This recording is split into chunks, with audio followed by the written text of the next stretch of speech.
ఎడ్యు9 career guidance నుంచి CEO Shri L Venugopal Reddy గారు 10 TV ఎడ్యు visionary coffee table book 2025 అందుకోవాల్సిందిగా కోరుకుంటున్నాం. కాఫీ టేబుల్ బుక్ అందించాల్సిందిగా మురళీమోహన్ గారు కోరుతున్నాం.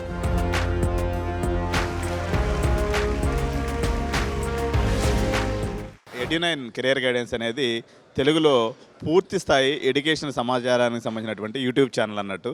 కెరియర్ గైడెన్సు, రోడ్ మ్యాపు, విద్యార్థులకి ఎవరైతే ఇంటర్మీడియట్ అయిపోయి ఉంటారో, ఎవరైతే 10th క్లాస్ కంప్లీట్ చేసి ఉంటారో, ఎవరైతే బీటెక్ కంప్లీట్ చేసి ఉంటారో వీళ్ళందరికీ కూడా ఒక రోడ్ మ్యాప్ అనేది అవసరం. అంటే ఒక కౌన్సిలర్ యొక్క అవసరం ఎంతైనా ఉందన్నమాట. ఎందుకంటే దిశానిర్దేశం లేకుండా ఎటు పోవాలి అనేటువంటి ఎగ్జాక్ట్ గైడెన్స్ ఇచ్చేటువంటి వ్యవస్థ మొత్తం భారతదేశంలో లేదు, పర్టికులర్గా తెలుగు రాష్ట్రాల్లో అయితే ఆల్మోస్ట్ లేదనే చెప్పాలి.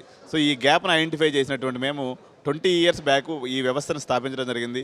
దాదాపు 3 years బ్యాక్ వచ్చేసి మేము కంప్లీట్గా డిజిటల్లోకి వచ్చేసి ఎడ్యు9 కెరియర్ గైడెన్స్ అనేది దగ్గర 2.5 లక్షల మంది సబ్స్క్రైబర్స్తో తెలుగులో ఏ ఇన్ఫర్మేషన్ కావాలన్నా ఎడ్యుకేషన్ రిలేటెడ్ ఇన్ఫర్మేషన్కి సంబంధించినటువంటి పూర్తి స్థాయి సమాచారాన్ని అందించే ఎడ్యు ఛానల్గా ఎదిగినటువంటి పరిస్థితి అయితే ఉందమ్మా.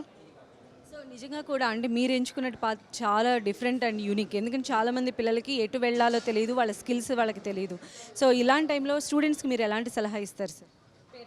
ఇప్పుడు పేరెంట్స్ అంటే ఏంటంటే ఒక మిస్ మ్యాచ్ ఇన్ఫర్మేషన్ అనేది గూగుల్లో కానీ లేకపోతే చాట్‌జీపీటీలో కానీ దొరుకుతుంది. అలా కాకుండా వాళ్ళ యొక్క మైండ్ సెట్ని బట్టి, వాళ్ళ యొక్క ఫైనాన్షియల్ స్టేటస్ బట్టి, స్టూడెంట్ కెపాసిటీని బట్టి ఇట్లా డిఫరెంట్ పారామీటర్స్ని అతని యొక్క సైకోమెట్రిక్ అనాలిసిస్ చేసి, తన యొక్క ఎబిలిటీస్ని అనాలిసిస్ చేసి, తను ఏ కోర్సులోకి వెళ్తే బాగుంటుంది అనేటువంటి చెప్పేటువంటి ఒక కాంక్రీట్ వ్యవస్థే ఎడ్యు9 కెరియర్ గైడెన్స్ అండి.